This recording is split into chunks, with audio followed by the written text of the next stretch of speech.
Welcome to the Rewrite Your Story with Tasha Joe podcast, where we fearlessly dive into the vast realm of thoughts, ideas, and conversations that know no bounds.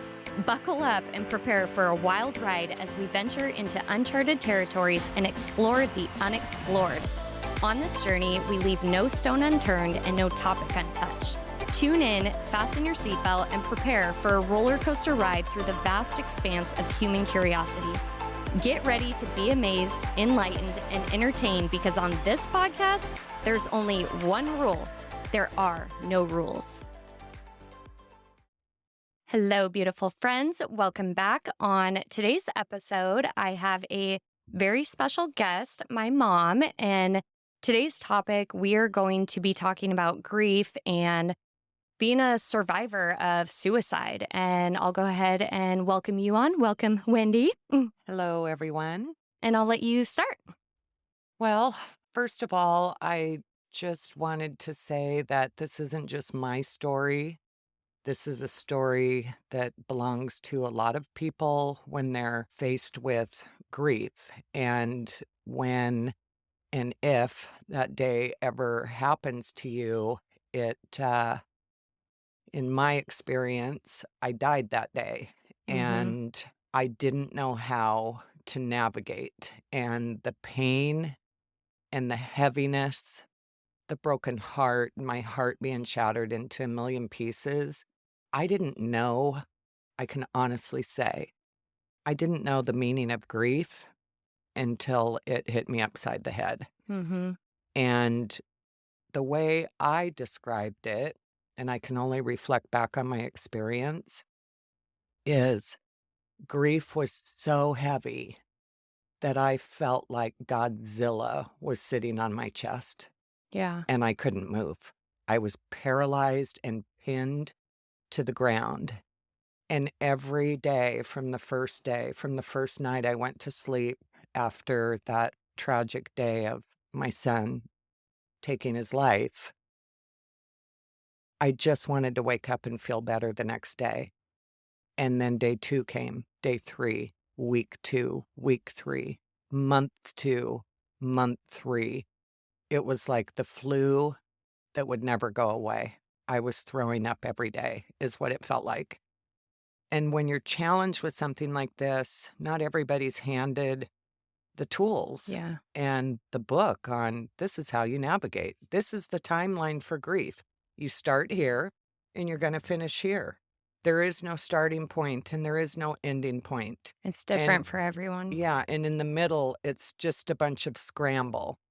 And when people say, "Well, gosh, I can't believe you're still crying. Mm. It's been 3 months." There is no That's somebody who's never experienced grief. exactly. Mm-hmm. There is no timeline. It's everybody will process and navigate the best they know how and reach out and grasp for, which I encourage, is the tools. And I didn't know what they were from, trying to get in to see a grief counselor. I went to a survivor of suicide support group at Harrison Hospital. I read books on grief. I found myself typing into Facebook grief to find this private group called Grief Untamed. I had no idea. Isn't that the one that really helped you? It was my life ring, Yeah. and it was sad and fulfilling at the same time. And it made me grief. You go through every emotion from sad to broken To to angry. angry to frustrated to powerless. And when I was in that group, I felt comfort, which felt strange to me that I felt comfort on other people's pain Mm-hmm. because that group was full of people in the same pain that I was going through. And they were feeding me all of the support that I needed. Could I give it back at that point in time? No. I was Yeah. in the raw of my grief. I didn't know how to communicate. Alls I could do was read and cry, read and cry.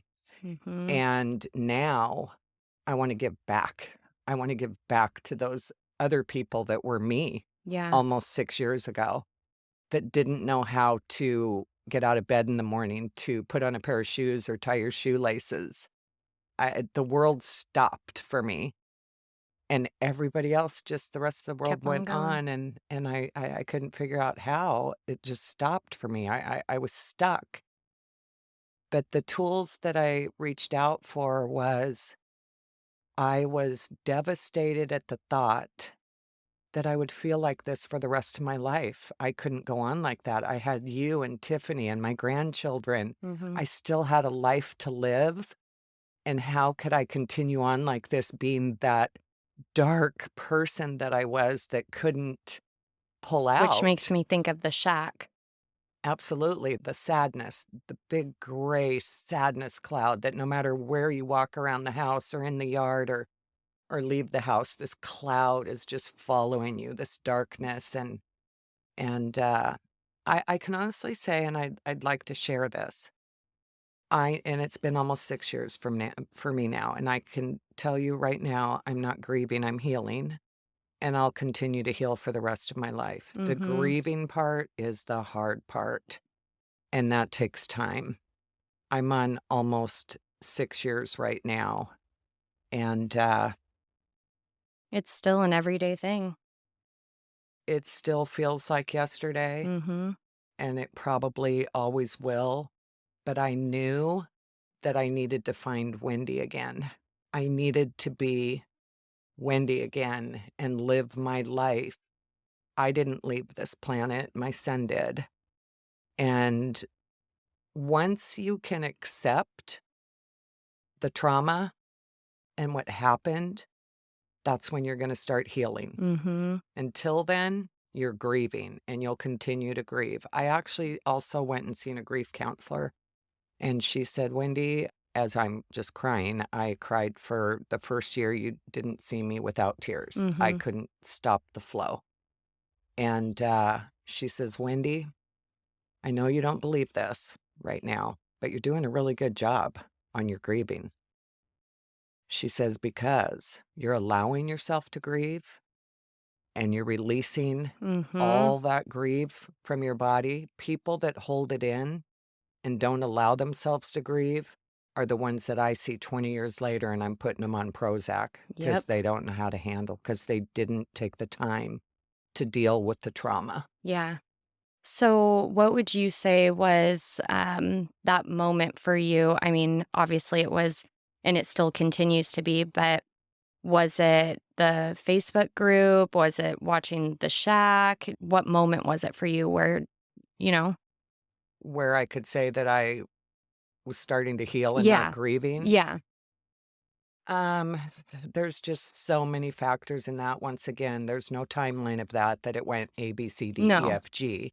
It was a scramble. So I kind of have to put it all together. And looking back, um, I think anybody that grieves, there there's no minimum Mhm. or there's no maximum, but that first year, the 1 year marker, all the firsts, their first birthday, they're not here, your first Thanksgiving without them, their first Christmas, Veterans Day if they were a veteran, just the triggers of that they're not here.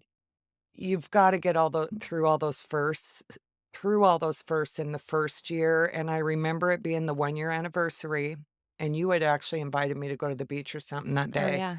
and I just wanted to be alone that day. I was exhausted, I've cried for a year, and I actually was out here, we're on, outside on my deck here right now, and I just had my space set up with, my Buddha and my smudge and my candle and some flowers and a picture of Stephen, and of course I was crying, and I just that day I said, "Wendy, enough. You've got to stop. You've got to start living again, and you have to find joy in your life again. It's okay to laugh. It's okay to be happy. You've spent 1 full year grieving your child. Now it's time to start living again." And I want to touch on that too, because during that first year, it wasn't just the grieving. There was a lot of that anger and blame. and which led you to, we'll talk about The Shack, and that is a movie that we both highly recommend you watching if you are somebody who is in the process of grieving right now, or even just in general. It's such a good movie. We've both seen it like, what, 10 times? Yeah, and it's also very spiritual. Very, yeah. Mhm. And so, how can you help other people who are going through that right now? Or let's talk about the blame and how you felt during that year. Okay, so I just feel like I can answer any of this so Mhm. easily because I've been through all of this, Yeah. is there are so many layers to grief, and that's why everybody grieves differently. Um, for instance, you can take the mother of the Columbine High School shooting. Her son killed I don't know how many other students that day, okay? But she also lost her child that day. But her layers were she didn't only lose a child, she had a child that was a Mhm. murderer and killed a bunch of other children. And then she had to deal with society blaming her that she should have known this about her son, which she didn't know that her Yeah. son had mental illness. And to wrap that up really quick, there is a documentary out on her where she does tell her story. And to this day, she advocates for mental wellness that Mhm. is not taught at elementary school level. Mhm. So something good usually comes from tragedy. My layers, I lost my son that day is one layer. Suicide is another layer. Not everybody loses their child to suicide. Maybe they lost their child in a car accident. That's their layer. My son also burnt his house down that day. That's another layer. He left 4 children behind, my grandchildren. That's another layer. He had a toxic relationship with his wife that was a contributing factor to the toxicity and malfunction of all of his disgruntlement and Mhm. his, uh, willingness to leave the planet, I suppose. So those were a lot of layers for me.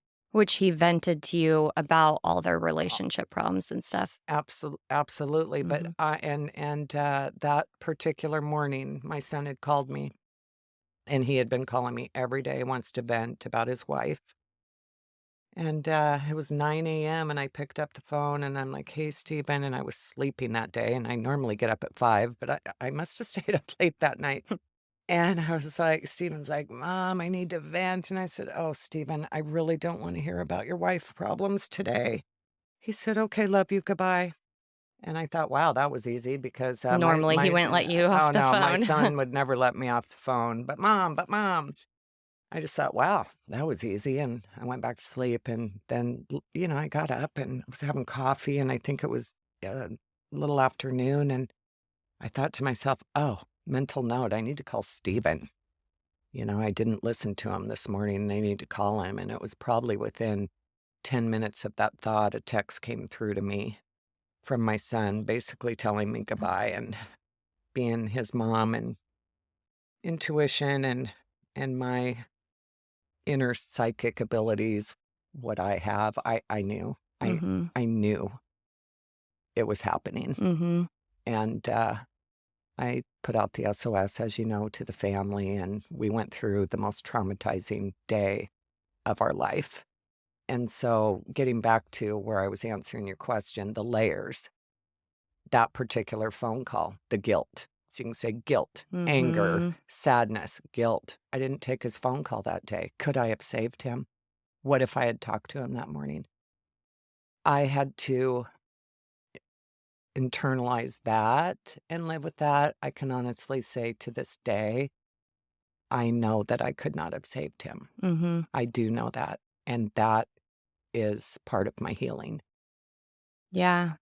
Yeah, and, even just talking about this, it's almost reliving it, Mhm. thinking about it, just Mhm. all the steps and And that's why I can so clearly just talk and talk and talk and talk about it. You heard me talk about it forever. It yeah. it is just like yesterday Mhm. and always will be. But the good thing is I'm talking about it without sobbing. Yeah. That's huge. You couldn't That's talk. I no. couldn't say his name Yeah. the first year without And that's sobbing. okay. That was part It's of yeah. okay when you're not okay. Yeah. So if you're going through this and you're grieving the loss of somebody you love, and I think particularly we're talking about suicide today, it's okay that you're not okay. And even for all the moms that have lost a child, it's okay you're not okay. It's not okay. Yeah. But you will Mm, be okay. you will be okay. Yeah. I remember when I went to the survivor of suicide group, I signed up for it. It was like, I don't know, 6 p.m. or something. I showed up. There was probably 8 of us at the table. The lady who was putting this on introduced herself and then said, go around the table. And as the introduction's going around the table, I was the last person and first person. I'm so and so. I lost my son to suicide 10 years ago. The next person said 12 years ago. The next person said 6. And here I'm on, I think, 5 months at that point in time. And I remember feeling terrified that they're in this group 10 Mm. years I'm later. gonna be in here forever. Oh, my life is over. Yeah. That's what it felt like. I'm Yeah. I'm I'm fucked up for the rest of my life because if they're still in this Yeah. support group 10 I'm years gonna be later, too. I'm doomed. Yeah. But everybody's healing journey is so different. And that's where, now that it's 6 years later for me, I can look at that and say, well, here I am sitting with you on a podcast talking about it 6 years later. It's Yeah. not that I'm in that dark place 6 Yeah. years later. And also, I'm a firm believer and I've said it before, your mess is your message. Your mess that you went through is meant to help other people.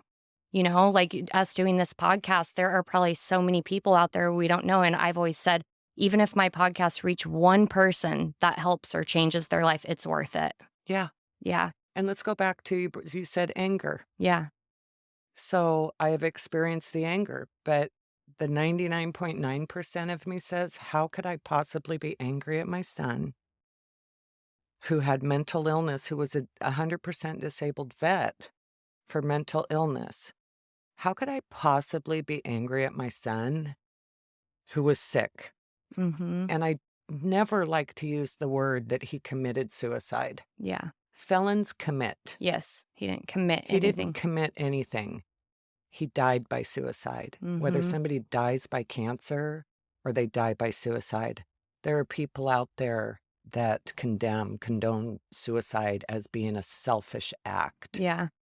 And so, once again, I need to stick point here with the anger. Yes, I have experienced the anger with he left and he's pain free. He's in a better place, but he left that pain for me and his children to endure and you. Mhm. And I remember Tasha saying to me one day, and I don't know, maybe we're over a month into this, and a very difficult time for all of us. And Tasha saying to me, and not understanding what she was saying, God, I don't know what it is. I just can't function. I just feel stuck, like I can't get anything done. And I looked at her and I said, Tasha, you're grieving.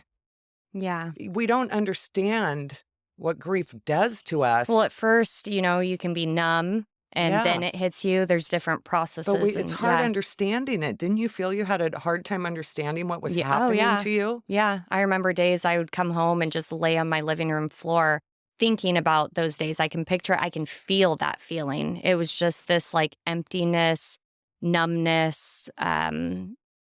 It's Like you wouldn't unexplainable. it is unexplainable, Yeah. and you wouldn't know how to even hold a conversation with people, No. and when you say unexplainable, the unimaginable. Yeah. So when you lose somebody and you get all this sympathy and people say to you, "Oh, I'm so sorry for your loss. I can't even imagine, that must just be unimaginable, pain." You're right. It is Yeah. unimaginable, and you can't imagine it.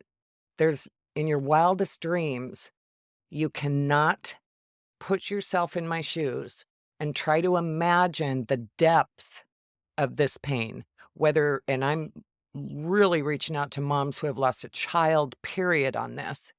It is unimaginable unless you have went through it yourself And I would tell people, "And I don't want you to go through it, and I don't want you in this club.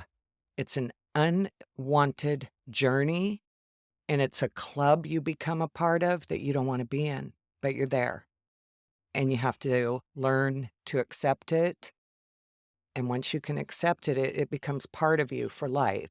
My son is like another organ in my body right Mhm. now.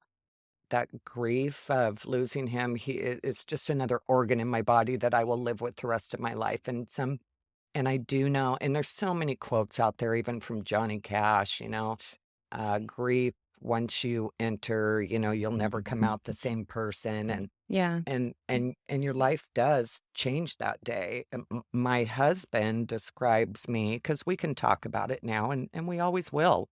Why would I not wanna talk about my son for the rest of my life? It's You not get to a like place where you can talk about it yeah, and it's coming from a different place. yeah, Mhm. and my husband described me as unrecognizable.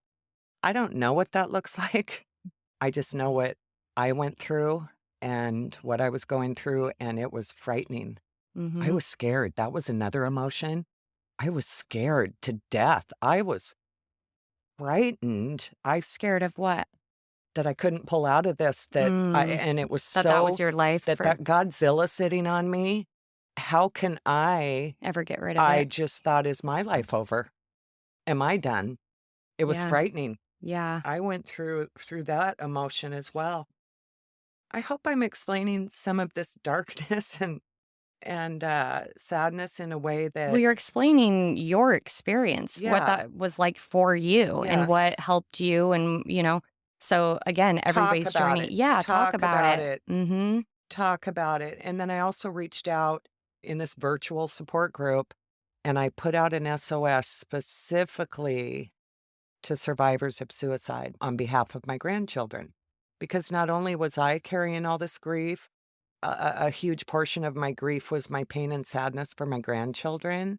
And how do I, because they, oh my gosh, had the questions. They want to Mhm. know everything. And you gotta be careful because 'cause they're so young at this Age point. appropriate on Mhm. how much you talk to them about and what. And so I put out this SOS for survivors of suicide on behalf of my grandchildren, my 4 grandchildren who were 7, 6, 3, and 2 at the time, something in that similar to Great, close that, enough. close enough. And, oh my gosh, I must have had, I don't know, 200 plus responses from every scenario you can imagine of, "Hi, my name is so and so. I lost my mom to suicide when I was 2. I'm now 35 years old," or "I'm 18. I lost my father when I was 4." Every scenario, over 200 replies of people trying to help me in my SOS. How can I help my grandchildren? And the biggest, with all those replies, my biggest take that I can share that most of them said, talk about it. Because Mhm. some of those people that replied to me were saying that they grew up and felt like they could never talk about their um, father or mother who had died by suicide because nobody else talked about him. So then they had to deal with it when they were adults. Well, if you don't talk about it, you're just holding it in like Mhm, Mac in The Shack, and I really mhm, do wanna talk about The Shack because we always reference that movie, we watch it a lot. mhm.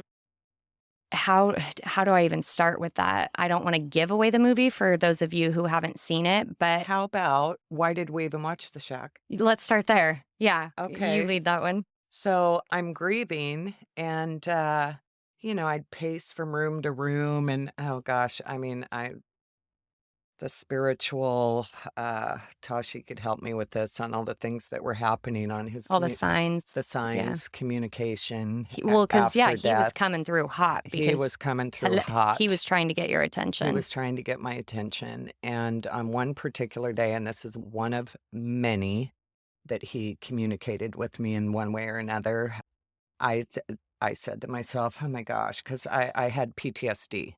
I was living in that moment, and it wouldn't go away, and it was PTSD over and over and over and over again, replaying his death, and I thought, "Oh, Wendy, go pick a book off the bookshelf and just read some mindless Daniel Steele, I don't Yeah. care what you find.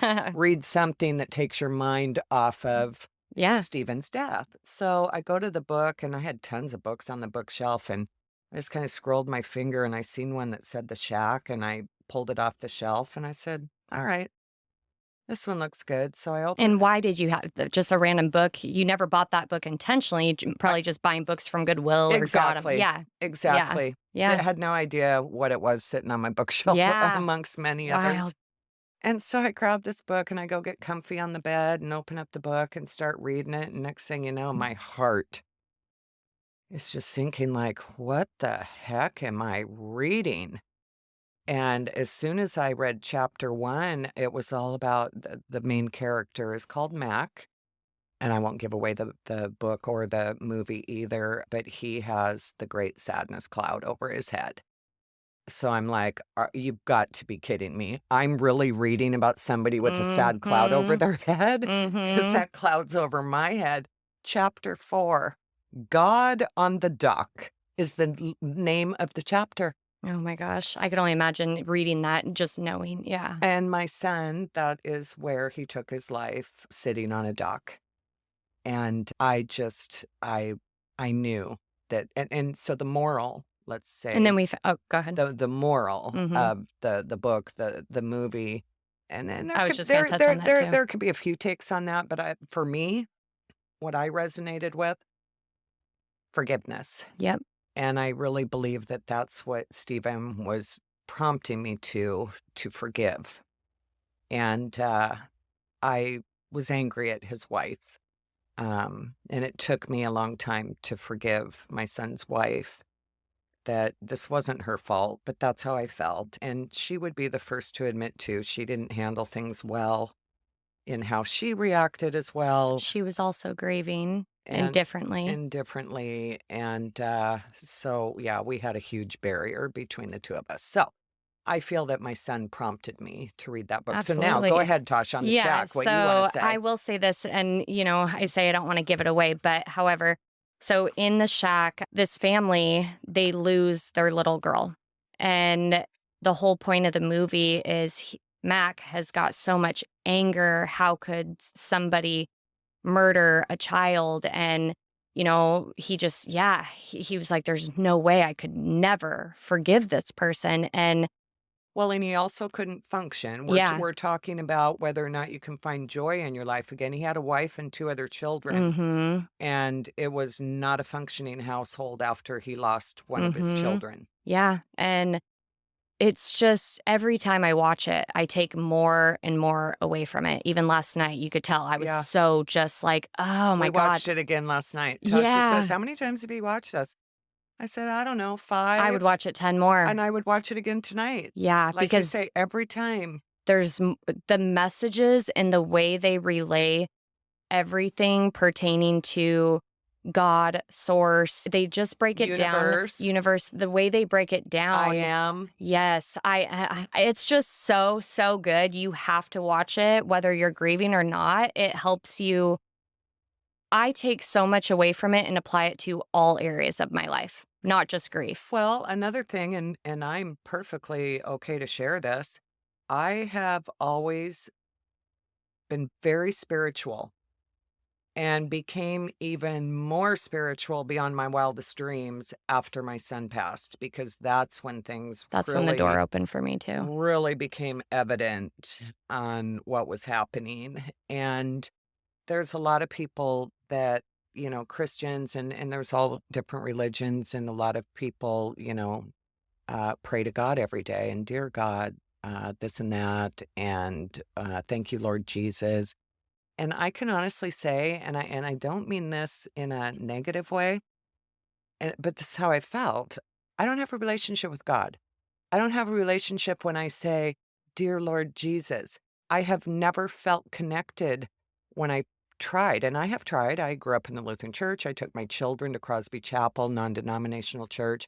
I used to do a Bible study with my Tasha's father years ago. I've tried. I've Yeah. tried to find that connection, but I could never connect, but I can connect spiritually, the Universe. universe. Yeah. And in this movie, The Shack, where they have God, Jesus, and the Holy Spirit there, as in physical form, And Max says, "So, which one of you is, God, God?" they all say, That "I am. all 3 of them at the same I time, am," "I am." because we are all And we like you s are all God. and like you say, that's where I'm like, "I'm okay with that, Yeah. because I connect to the 3rd person standing there, the Holy Spirit. That's who I'm connected to.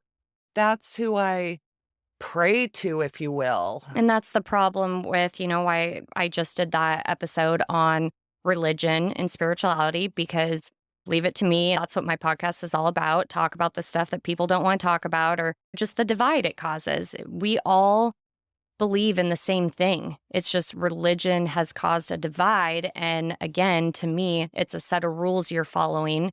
And it's like you're a slave to that religion. Oh, I can't do this. I can't do this. Who says, So I don't know. The movie's just really, really good. So this podcast is, you need to watch The Shack. Yeah, seriously. So good. And then also, Steven has came through in so many ways. I want to talk about another one besides the shack. I think this is the most incredible thing I've seen, even though I personally didn't experience it. It was your experience, but seeing the picture of it. Um, my mom calls me one day. I'm out walking and she's like, "Oh my God, Steven's face is on the wall." And I'm like, "The fuck are you talking about?"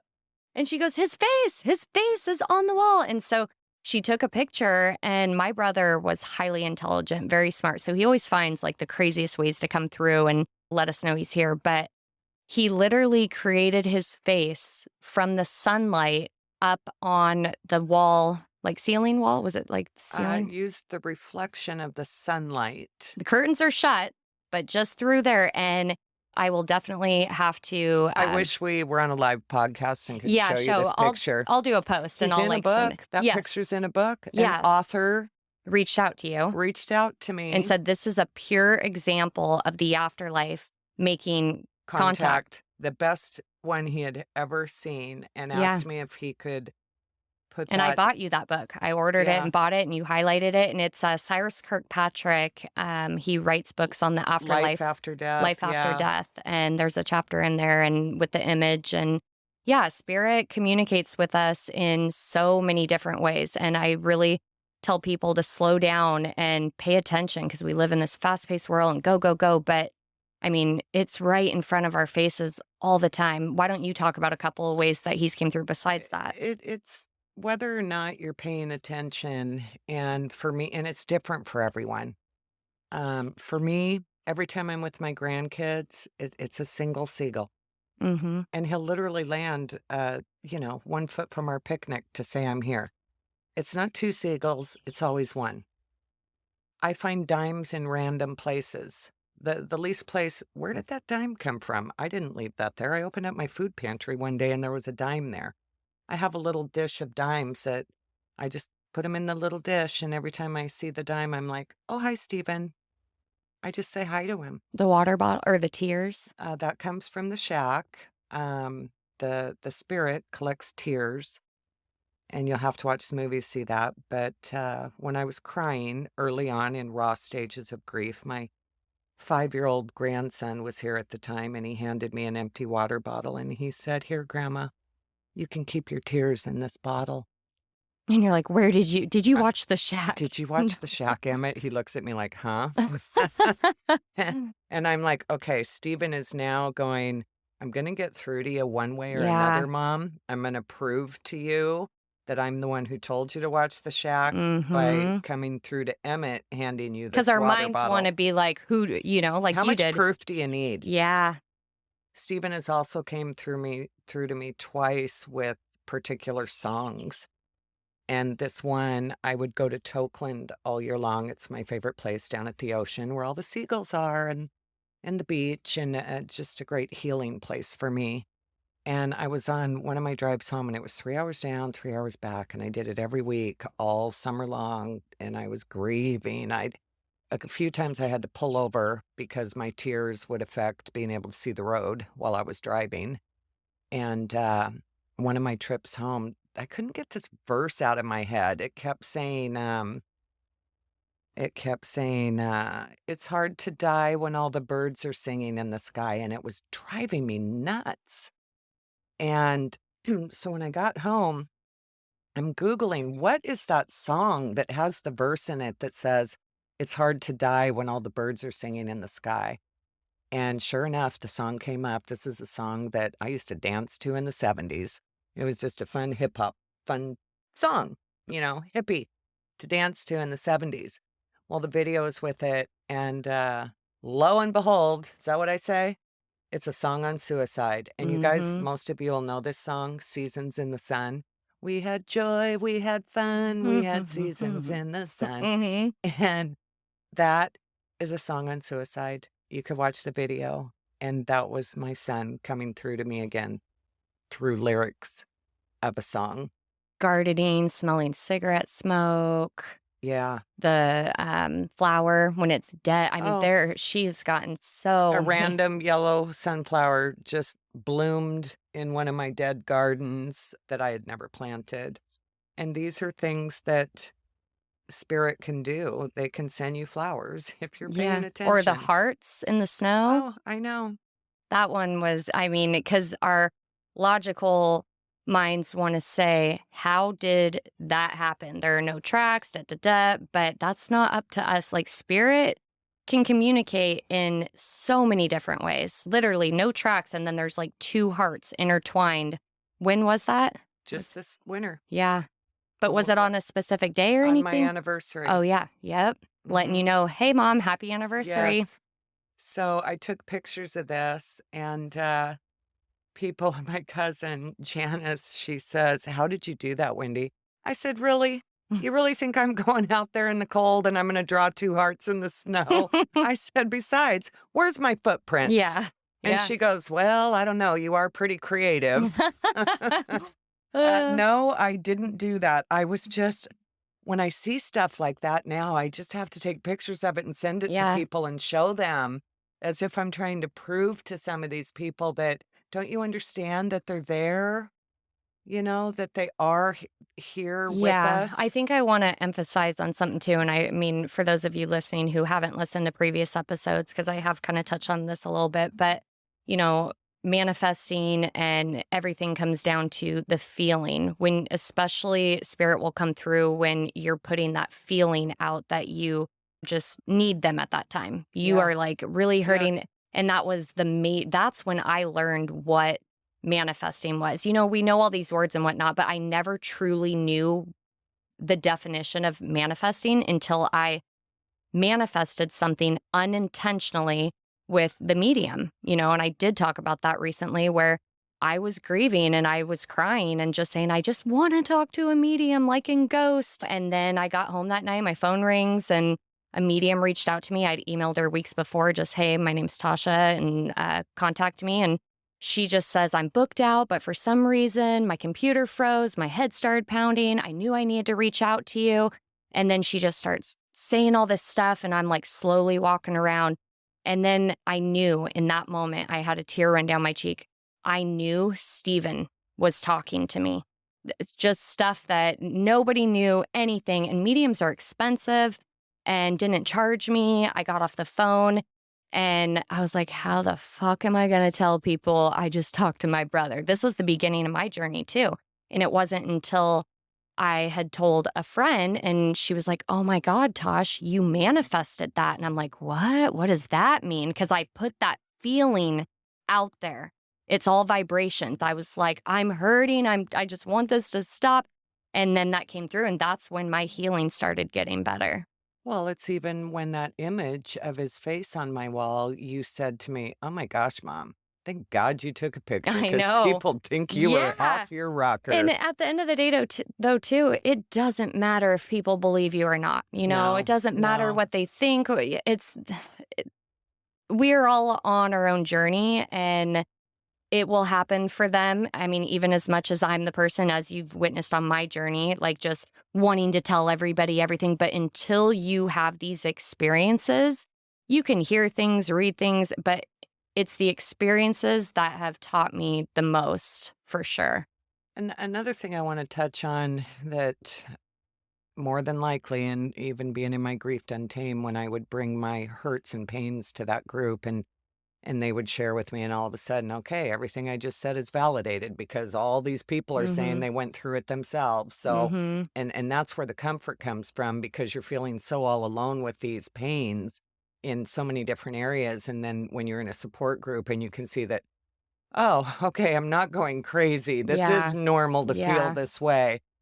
Another thing you can experience is so you have a circle in life, okay? And then you go through a very traumatic experience such as this, and your world becomes very dark. Circle changes. That circle changes, and my circle shrunk to protect myself. Mhm. And as sad as it is, a lot of that circle could be family. The people that you really felt were your people that would just hold you up and not let you fall were the ones that weren't there for me. And I have my circle, and I just, and not that I discarded these family members. No, but even you and me, I was at a different place in my healing at that time, a lot further. And so I'm trying to be the light, but you still had to go through that. You know what I mean? That's where I knew I had to, it's a little windy out here. Um, I knew I had to just step back and give you the space to do that. Absolutely, but even comments like, Yeah. and I don't want to say names or Yeah. anything, but a comment of that I got from a certain family member that says, "Wendy," and I think I was on probably month 5. And Which is mind so mind you, recent. when oh, Yeah. that's so It's rough. like day two. But back when you're going through it and never went through it before, Mm-hmm. you don't really know how that really is the raw stage, but you're thinking it's been 5 months.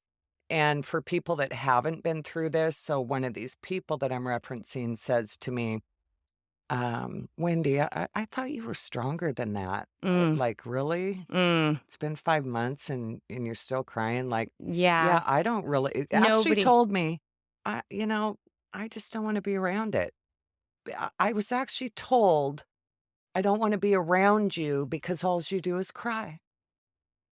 But my core circle, Yeah. like, just my best friend in South Carolina, I said, "Oh, you're probably You just can getting cry as long as you need you're to. probably getting sick of me cry the same old cry every day." And she goes, "Wendy, keep crying." Mhm. She supported me and allowed me to get through that. But Yeah. not every but so on that, did I discard these family members? No. Is what it is they'll never understand Yeah. unless they go through it But themselves. also, with your circle changing, I think that's part of life, and I would hope and think that everybody's circle is constantly changing. It's not about how long you've known people or how long you've been friends with people. Like, if we're evolving, some people aren't going to. You're going to be constantly evolving and growing, and that's going to attract more people on your same vibration. And the people who aren't doing that are going to fall off, and that's okay.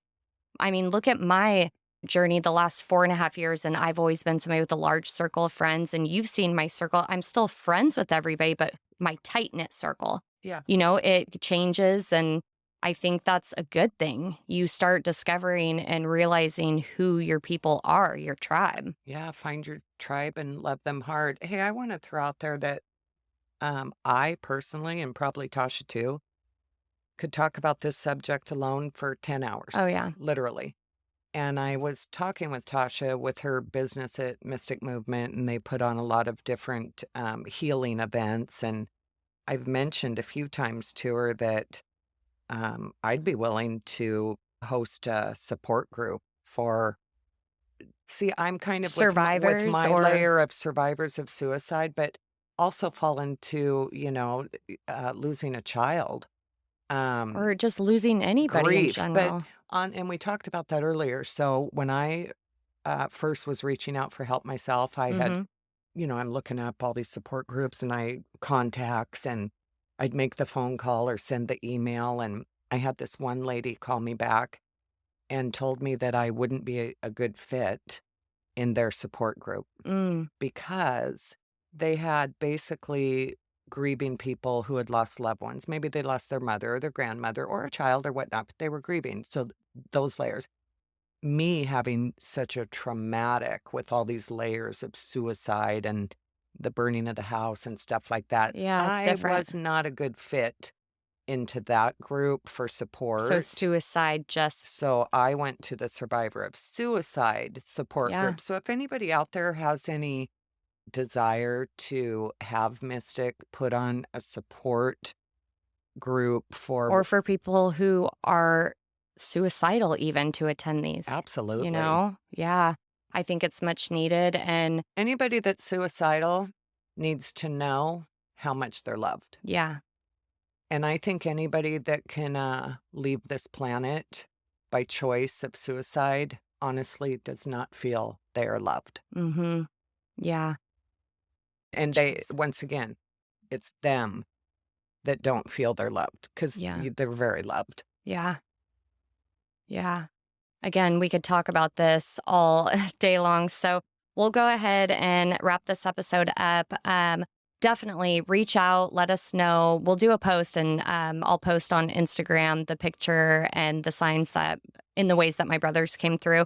But let us know if you want us to put together a, what would it be? Just like a, Grief support group, yeah, grief and support whether group. it be on suicide or just Yeah, grief, let us know your period, or thoughts on all of it. And thank you so much for coming on. Next time, maybe we'll do something a little bit more lighthearted, not so heavy. But this is, but this feels good. yeah, this is much needed. These are the topics and the things that more people need to talk about and know that it's okay to talk about and should talk about it. And So if anybody out there is in the raw stages and feels their life is hopeless as I you'll be did, okay you'll be okay. and watch And the I shot. am living proof Yeah, to day by tell day. you I have been to the darkest hole of my existence, and I am living proof that I survived, I pulled through, and I am healing and very grateful for my life, and I'm happy. Yeah, me too. I'm grateful for you. I love you. I'm grateful for you. I love you. And we will see you all soon.